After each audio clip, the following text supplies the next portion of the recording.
Hello and welcome to a long overdue now review of Rhythm of War. It's taken me a little while to move through this one. It's a chunk. It's a biggin. But I went fishing today and got a sunburn and read a bunch of it while I was fishing. So, Rhythm of War. Oh boy. Okay, so I have a couple of complaints, and then I have a laundry list of things that I love. Because in a lot of ways, I feel like this book was almost written for me, even though Sanderson doesn't know me. You know, this book is so up my alley that it makes my alley like my alley could just be called Stormlight Archive at this point. But I do want to specify that I took the sleeve off, and there will definitely be people that will be upset about that. But I got this cool map because of it. I'll put it back on when I put it on the shelf. But it's way easy for me to read a book this big without the sleeve. So yeah, Rhythm of War. Let's talk about it. If you have got this far and you are interested in reading this book, but you have not read Way of Kings, Words of Radiance, or Oathbringer, you should not read this book until you have read those. Absolutely. You should also read Dawn Shard. Dawn Shard is great.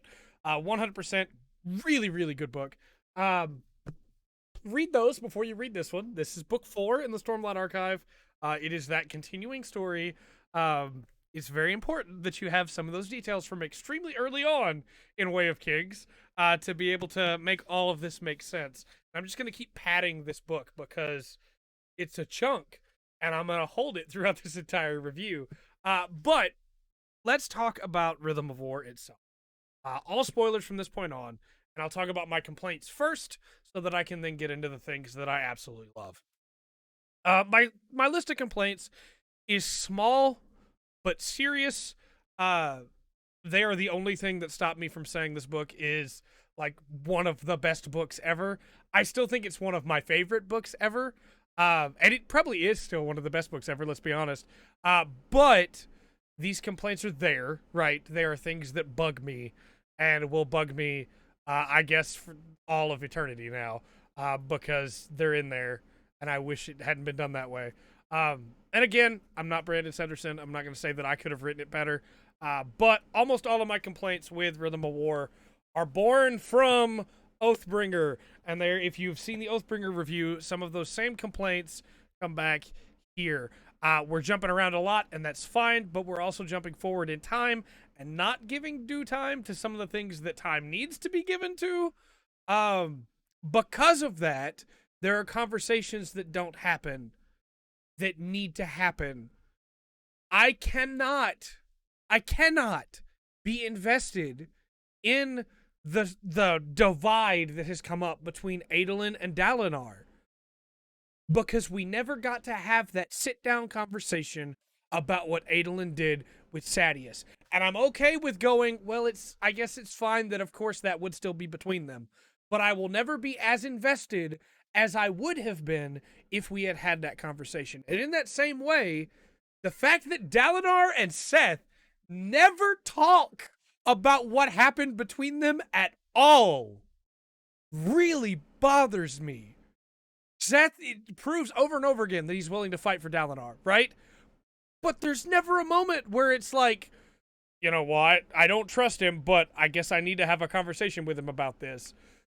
The fact that Navani and Moash get to have a conversation, but Seth and Dalinar never talk about it, really bothers me. Seth and Taravangian, oh man, I want to talk about Taravangian, get to have a conversation, but Seth and Dalinar never really talk about it. And it's... Does it affect the grand scheme of the story? No. But if... I do not believe that Dalinar Kholin would never broach the subject with Seth. I 100% believe that conversation happened off screen, off page, in between the books. Which again was a big problem in Oathbringer between Yesna and Shallan. And again, Yesna and Shallan have no interaction really in this book at all. That bond might as well not exist. And we're going to talk about bonds, because bonds are a really big thing in this book. That bond might as well not exist. Shallan is not the person that was Yesna's ward anymore at all, in a way that really bothers me. And I do think Shallan gets some cool stuff in this book, especially her final conversation with Mraize. That conversation's incredible. That's such a cool conversation. Her discussions with Kalek are really good.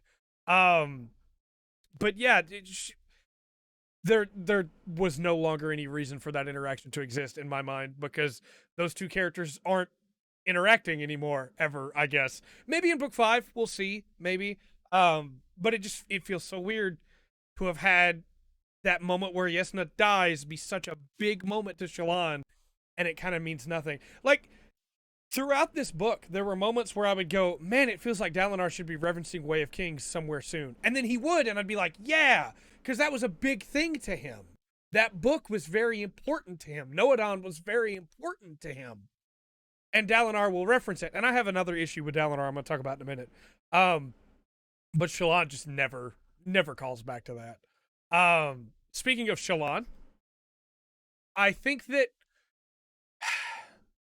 the cryptic that was made into a Deadeye being Shallan's first Sprin, while a cool reveal, it feels really weird to me that that's also Shallan, right? Like, I swear, once I get done with these complaints, we'll be all in on the stuff I love. But I do have these list of complaints that unfortunately do drag the book down for me.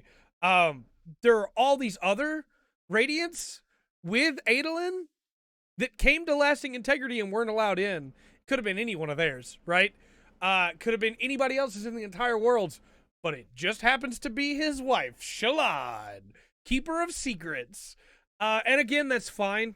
Like, it serves the story. It pays off in a kind of a cool way for Shallan, but it pays off in a really cool way with Adolin and Maya. So I'm able to look past it. It feels weird that we have all these Radiants and it's Shallan. And speaking of all these Radiants, it feels a little odd to me that we time skip so we could have all of these Radiants just so they could be a hostage situation. So they could literally just be a MacGuffin that is, granted, it's a good one. It's a very good catalyst.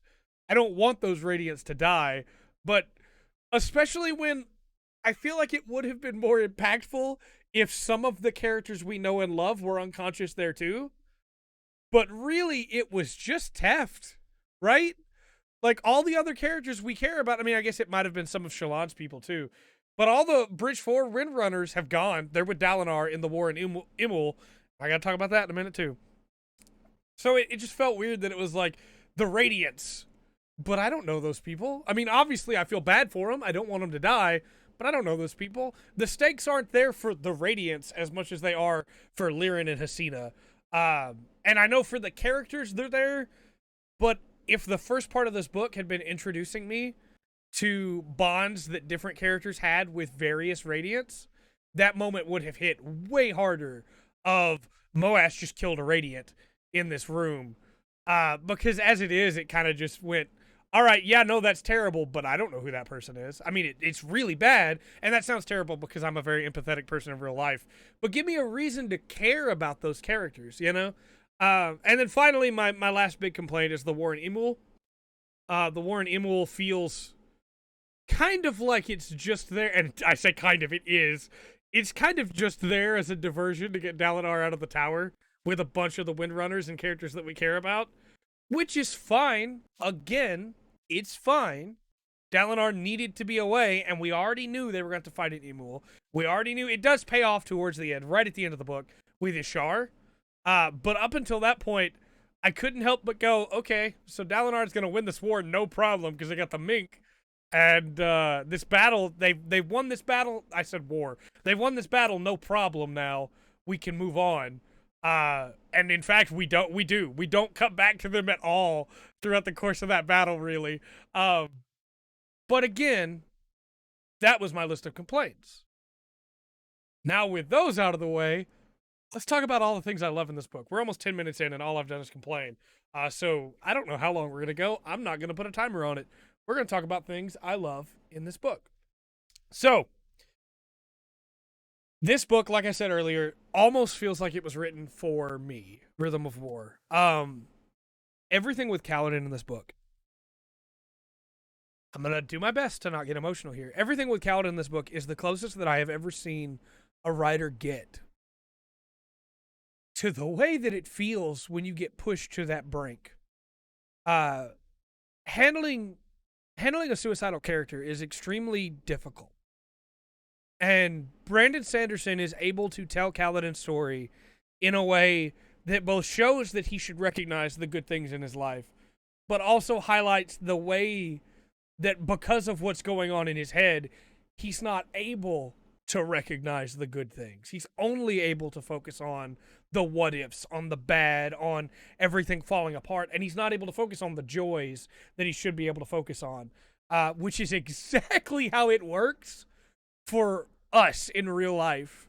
Granted, everybody's experience is different, but when you are in that state, when you are broken, you don't want to accept the good things because you don't think you deserve them, because you're afraid that you're going to fall apart at any second.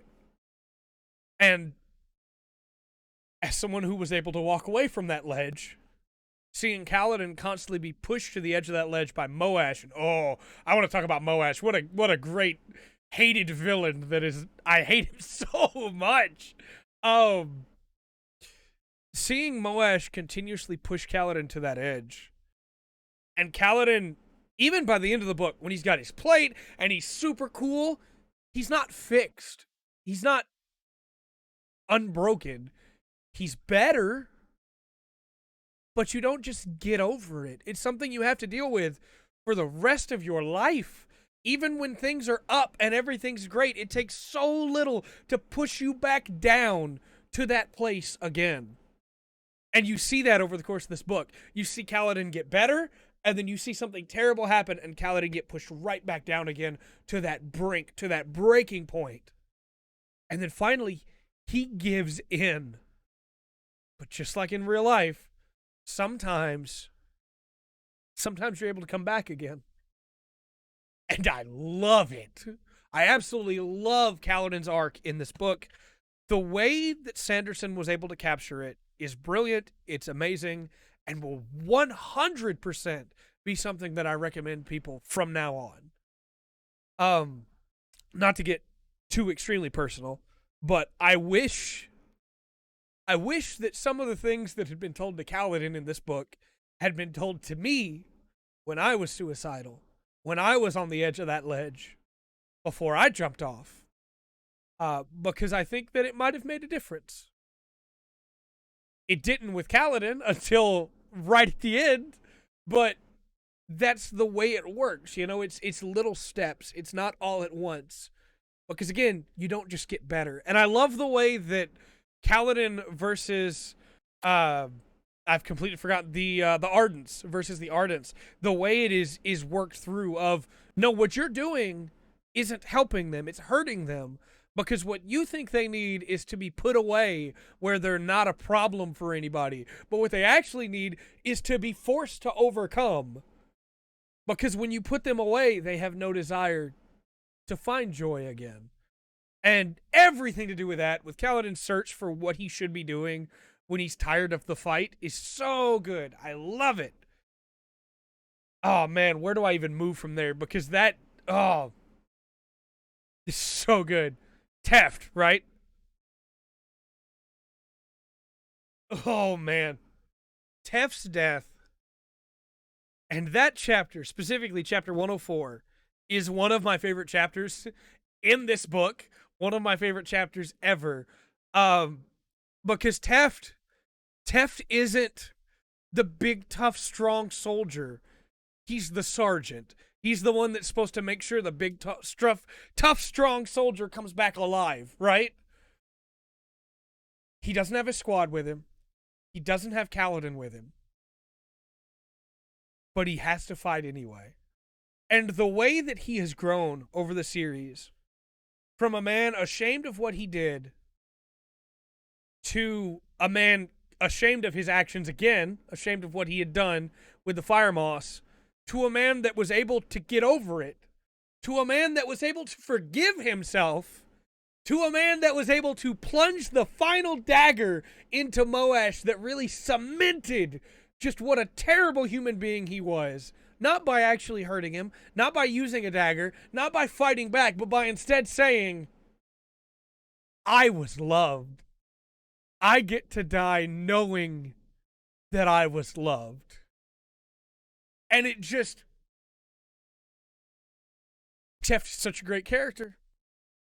The way that I broke, not when Teft died. I was able to hold it together when Teft died. I broke when Verlaine and Dabbid, and I have to talk about both of them.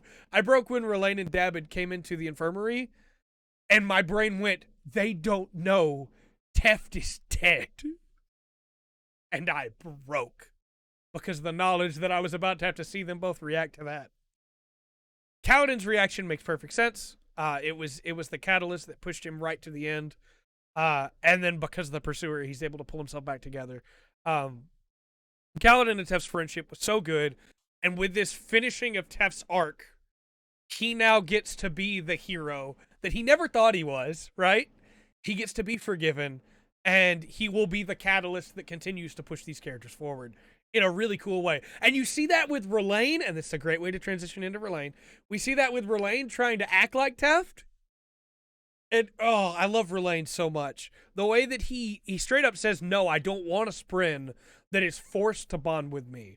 I'm tired of being different. I'm tired of everybody treating me like I'm some kind of cancer or some kind of terrible thing that is just destroying everybody from within.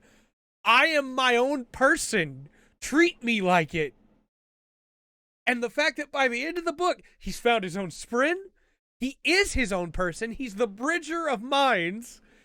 He's brought these people together in a way that Kaladin couldn't do, in a way that Dalinar couldn't do, but in a way that only he can do. I love Verlaine so much.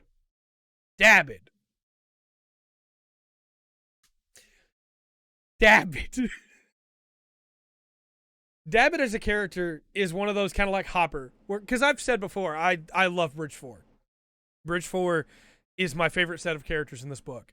I really want to know what's going on with Rock, Scar, and Trey. He didn't fill all that out. I chalk that up to my list of, not complaints, but I want to understand what's going on there, please.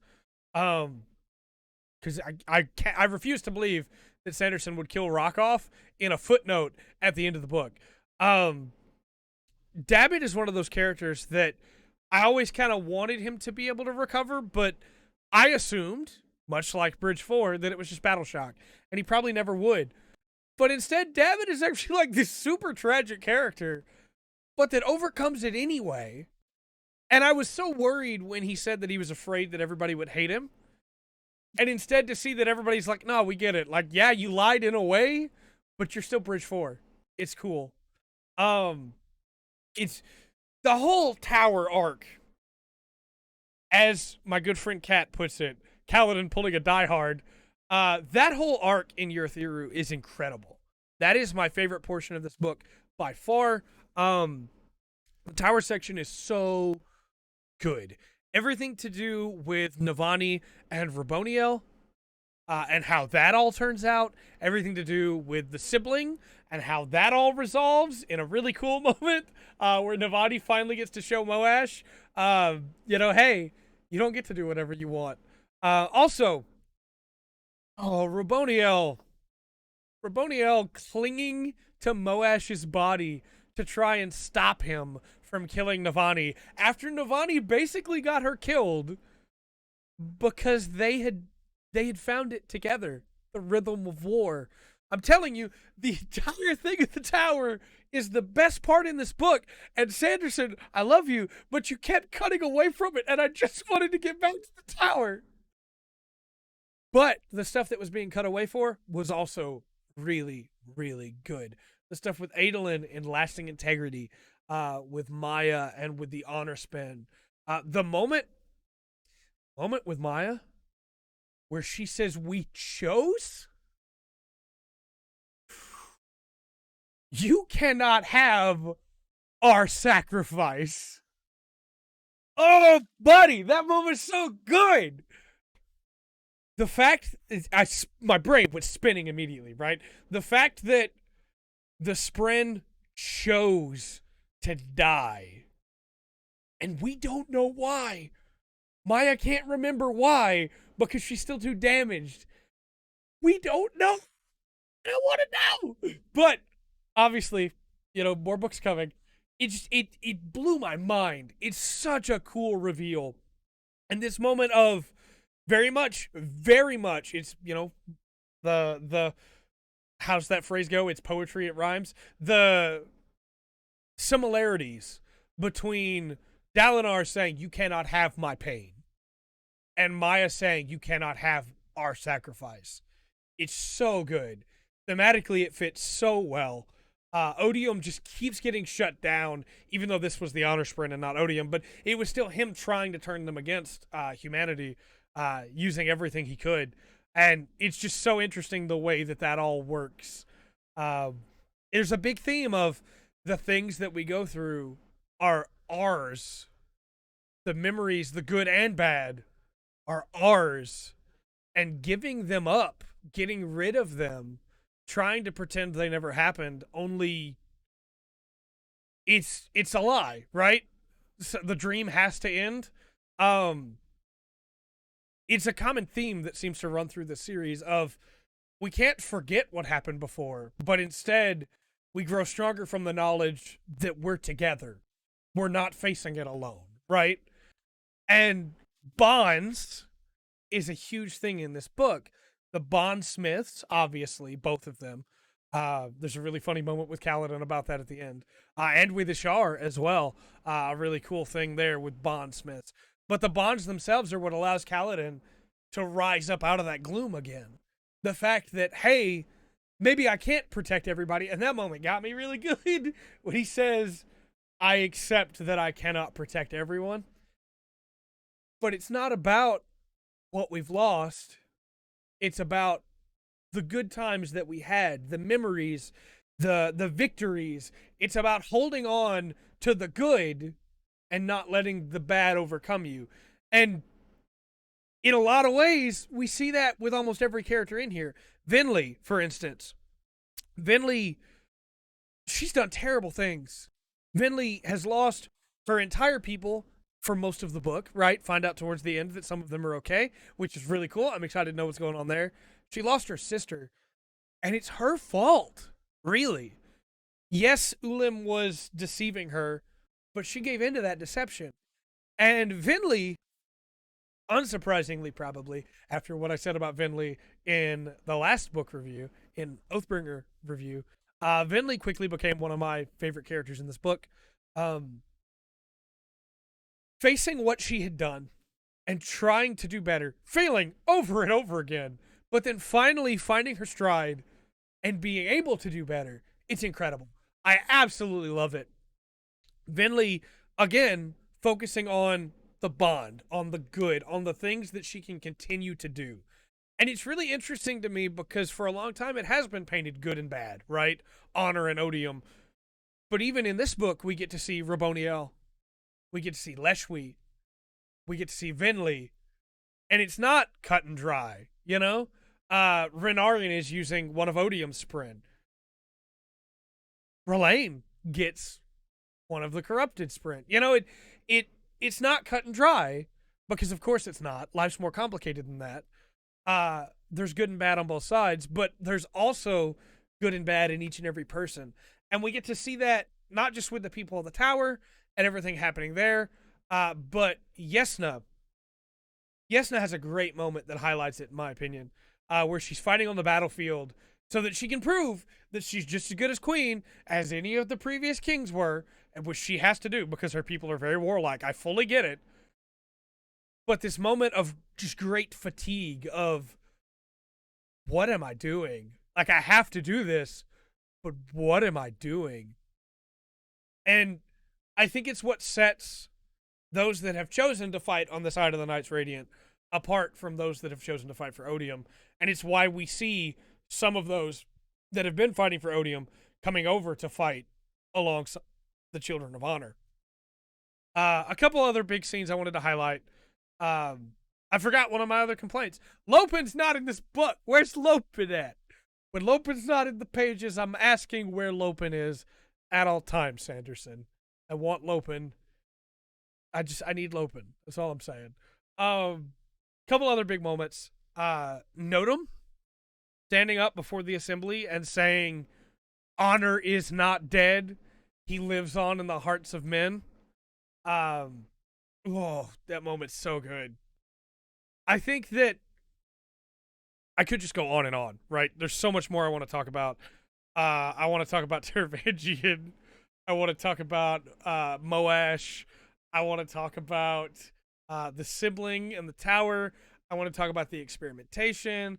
I want to talk about all these different things. But the reveal with Teravangian, where Teravangian's able to use Seth's Shardblade, Sword Nimi, right? Um, to kill Odium, to kill Raze, and then claim Odium's power as his own, and then immediately be like, now I can save everyone. Like, Teravangian, I like you a lot. I think you're a really interesting character. I don't trust you with that power. And I feel like he, in some ways, is going to be worse than Raze ever was. But we'll see, obviously. Such a cool gambit that he pulled off. Teravangian always far more brilliant than even he believed himself to be on his stupid days, right? I love this book. If you ask me right now what my ranking would be, having just finished it like an hour ago, I would say I think this one's my favorite. The stuff with Kaladin's so good. Oh, I didn't even talk about the stuff with Eshonai. Eshonai's arc gets to finish in this book, and it's beautiful. It's so good. Because the moment where they find Eshonai, it's a really powerful moment for Vinley. It's a really powerful moment for the reader, because Eshonai was a POV character. Eshonai was important, right? But Eshonai's arc was cut short. And I assumed it was just going to be that way because Eshonai had to die, right? It's unfortunate and it sucks, but it's just that way because it was needed for Vinley to be able to move forward. But we get a flashback chapter with the Stormfather where Eshonai gets to finish her arc, and it's really beautiful in a way that I didn't expect it to be, and in a really hopeful way. And then, oh man, we got to talk about the thing with Wit at the end too.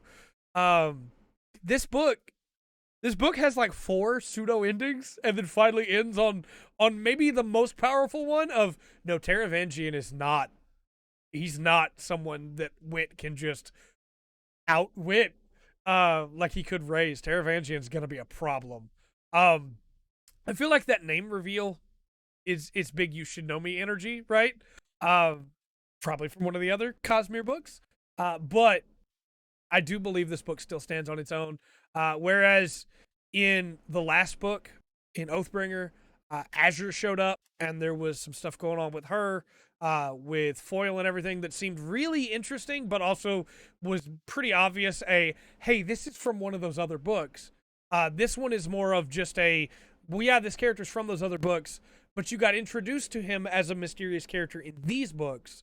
So it doesn't feel like, oh man, you should absolutely know what's happening here. Instead, it feels like that should mean something to you, but it's okay that you don't, in a way that I really appreciate. Because obviously Wit was way more than he pretended to be. Also, I wanted to throw this out here. I think it's really cool that Yesna and Wit have this thing going on, but Yesna is not into it for any of the physical attraction. Because Yesna, if you had told me when I first met Yesna that she was going to wind up in a pseudo relationship with Wit, I would have said no way. I cannot believe Yesna would be in a relationship with anyone, right? And the way that Sanderson did it doesn't make it feel like it's just a pair the squares, but instead it makes it feel like it's actually important, and important to both of them in a really cool way.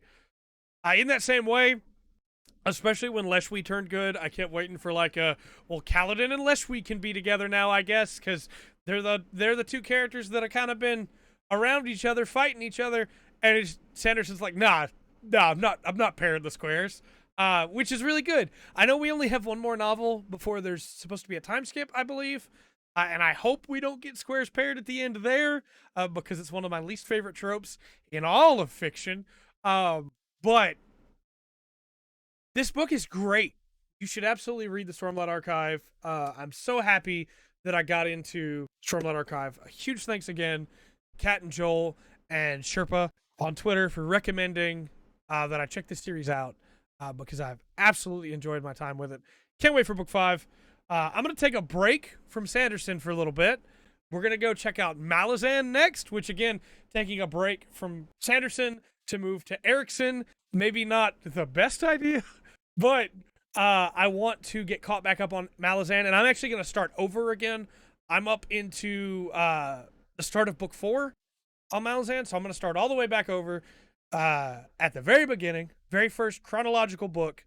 I say chronological. I'm going to go for release order. I should specify that.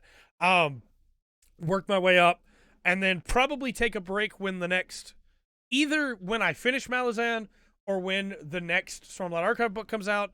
I say finish, when I get caught up, and then we'll move on to something else. So absolutely, if you have some recommendations in the comment section down below for some other books that I should check out, because I do eventually want to go back to all the Cosmere. I want to be able to say I know those names when they're brought up, but I don't want the book reviews on this channel to just be 1 or 2 authors. I want it to be varied. I want to be able to recommend a lot of different kinds of books, you know? So let me know your thoughts on that in the comment section down below. Let me know your thoughts on Rhythm of War. If maybe I was too harsh in some of my complaints, or maybe not harsh enough, or if I didn't bring up your favorite moment, because there's a lot of great ones. Yeah, I think if I had to rank them right now, it would be Rhythm of War, Words of Radiance, Way of Kings, and Oathbringer. Because again, as cool as Oathbringer, some of its moments are, You Cannot Have My Pain is an incredible moment. I do think that it's got some of the biggest issues for me. And unfortunately, some of those do carry through into this book. But for the most part, the things that we get vastly outweigh the negatives. It's such a powerful way. I cannot, again, I don't mean to just rehash what I said earlier. I cannot put into words how important it is for me with the way that my life has gone and the decisions that I made and had to recover from, to see representation of a suicidal character handled in this way. Because again, Kaladin's not better, but he's doing better. To quote Wit, you will be warm again. There is still joy that Kaladin can find. And the way that the book ends with Kaladin going, all right, I got a mission, but also I'm not just going to throw myself back into battle again. I'll fight if I have to, but there's more to life than just fighting. I love it. He's come so far from the Cal that he was before. And for what it's worth, everybody has, right? Shallan has changed so much. Some things that I like, some things that I don't. I didn't even talk about the fact that she ate Veil, that she absorbed Veil back in again, and now it's just her and Radiant. I'm curious how that's going to turn out. Adolin is a very different person than he was before, even though he's still at the core the same, you know. Yesna has changed a lot. Dalinar's changed a lot. Navani's changed a lot. Seth has changed so much. I'm really looking forward to seeing where the next book takes things, because I feel like we're almost at a crescendo, right? We've been ramping up to this point, and we're almost there. We have 10 days, right? But at the same time, there's a lot of questions. There's a lot of questions still. And I want to see how things turn out, but I worry that things are branching out too far, and we're losing some of that core that was early on, you know? To bring that back, and I know I'm still going after I said I was going to stop twice, there's a moment towards the end where you see the listing of POV characters, and you have Bridge 4, and you have the Knights Radiant. And I got super excited because I thought we were going to get POVs from, like, Sigzil, or POVs from, and we did get some from Sigzil, from Scar, or Drehi, or Godeki the Edge Dancer, or the Stump. And we kind of don't, you know? It's more of just, hey, well, here's the characters that are important right now. And I think it's almost reached the point of, Sanderson, this is great, and I love you, but I love these characters over here, too, and I miss them. I want to know what's going on with Lopin. Where is Lopin in all this? Is he okay? You know? And not just Lopin, obviously. There's a bunch of them. And it happens, right? As novels continue to expand, as the series widens out, it happens. You absolutely cannot come back to every character all the time. But I think it shows to a certain level how well Sanderson writes characters that I care about those people, right? I want to know if Hobber's okay. I want to see where Dabbit goes from here, you know? I want to know about the seamstress from Kolinar that is working for the Fuse now against her will, you know? I want to know what's going on with those characters. And hopefully we get a little bit more of that in book 5 because we had to focus on a bunch of big events here, but we shall see. Until then, though, let me know your thoughts on Rhythm of War in the comment section down below. I've been Trey. This has been The Full Spectrum. Remember to always enjoy the full spectrum that Rhythm of War has to offer.